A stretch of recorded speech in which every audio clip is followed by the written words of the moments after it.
Hey guys, so this video is slightly overdue, I know, but I really wanted to talk about the finale of Sherlock Season 4, and that is The Final Problem.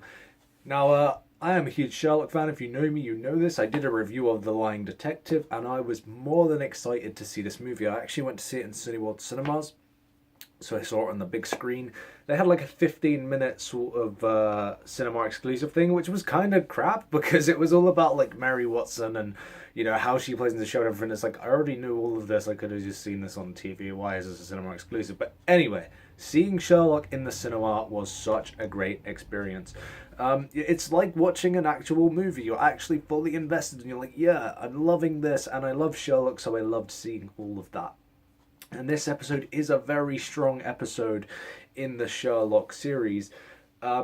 It does have a few problems that I will address later on, but anyway, I'm going to get straight into talking about this episode. So it starts off, and it's got a really weird start. And spoilers ahead, if you haven't seen this, you probably have by now. It's been out for days, but if you haven't seen this, spoiler alert. But it starts off with Mycroft just like in his house. He's got this huge house, and he's got like the umbrella sword and everything. And it's like, oh, this is so over the top. I love it. And he's being followed around by like this dude in a clown costume, and it's like, what the fuck is going on? I was so confused when I saw it. And then it turns out it was an experiment that Sherlock Holmes was taking out to, find out if he really did have a sister, find out if it was true about what was revealed in the last episode about Eurus. So Mycroft confesses, and we find out that Watson actually getting shot had nothing to do with the whole Moriarty surviving thing, which was my theory. But it's actually just a tranquilizer gun, which was kind of a cop out in a way. But it was like, okay, fine, I guess that's absolutely fine. Anyway, so he never actually got shot with a real gun, and we have this whole chain of events that leads to the house being blown up. So 221 Baker Street is destroyed. And it leads straight into this whole, series of problems that the three characters have to take down the two Holmes brothers and Dr. Watson. And it is probably the greatest test of Sherlock's career ever, right? But yeah. Now, I'm going to say straight away, Moriarty isn't in this show, episode as an actual on-screen presence apart from once, and he's not actually alive, or it's not been confirmed that he's alive. So don't go into this episode expecting it to be centered around Moriarty. This is very much a Eurus Holmes episode. She is the villain. But we do see Moriarty.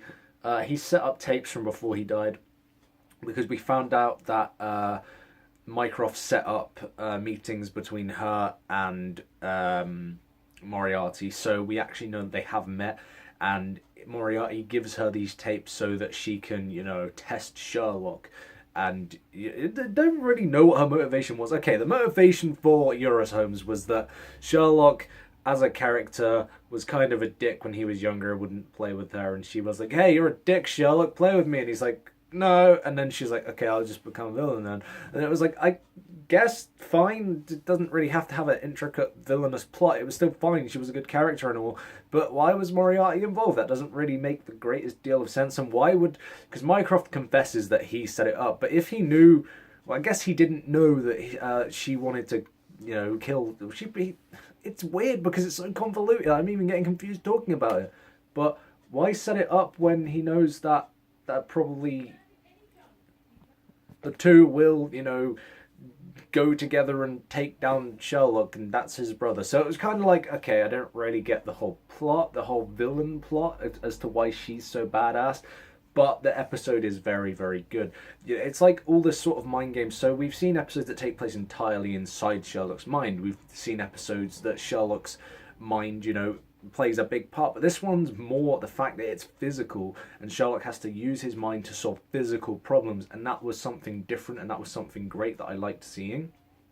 Now, I'll say that Toby Jones was a much better villain in The Lying Detective than Eurus Holmes in this episode, but she was still a pretty good character, and despite the fact that I don't really know what her motivation was, I really did enjoy seeing her on screen as a presence, and she was like a real good contrast to Sherlock, so I loved seeing that. She was smarter than Sherlock and all that sort of stuff, and it was like, yeah, that's pretty cool. I can get behind all of this, and I liked that. So, it's pretty stupid. I mean, some of it, but overall, there was some really cool stuff. I feel like they kind of missed an opportunity because there's a scene where Molly Hooper is in her kitchen and Eurus has set up a trap that could potentially kill her if she doesn't get Sherlock to tell her that she loves him. Which, yeah, it's cool because, you know, it's kind of manipulative for both of them because, you know, there's things going on between them two. But they had a scene that teased Irene Adler in the last episode, and it was like, why not just use Irene Adler? Why tease her for no reason? That was kind of stupid. But yeah, I want to talk about Moriarty anyway, because I didn't really talk about him much. I just said that he doesn't have a physical presence. His one physical presence, it was such a cool scene. You see the helicopter, I Want to Break Free by Queen, he's singing, and you're like, oh my god, that is Moriarty that I love and remember. But you know what? You know fucking what? A title card comes up that says like 5 years earlier, and it's like, well, fuck. So, you know, Moriarty isn't actually alive in this episode, which fucking sucked ass. So, but yeah, we do see him, and it was cool. His scenes in this were really good. Andrew Scott still got it in him, and I love the fact that we did see Moriarty. But yeah, he's very much dead, so don't expect him to come back. So yeah, I'm going to go straight on to the ending of this episode. There's a whole series of traps. And it turns out that Sherlock kept getting flashbacks of his dog being killed by Eurus. It turns out it was his best friend that was killed. And there was a really emotional scene with Mycroft because she has Watson and he's in a well. And before that, there's a whole thing between Eurus saying you have to kill either Mycroft or Watson. And Mycroft's like, kill me, because you're like...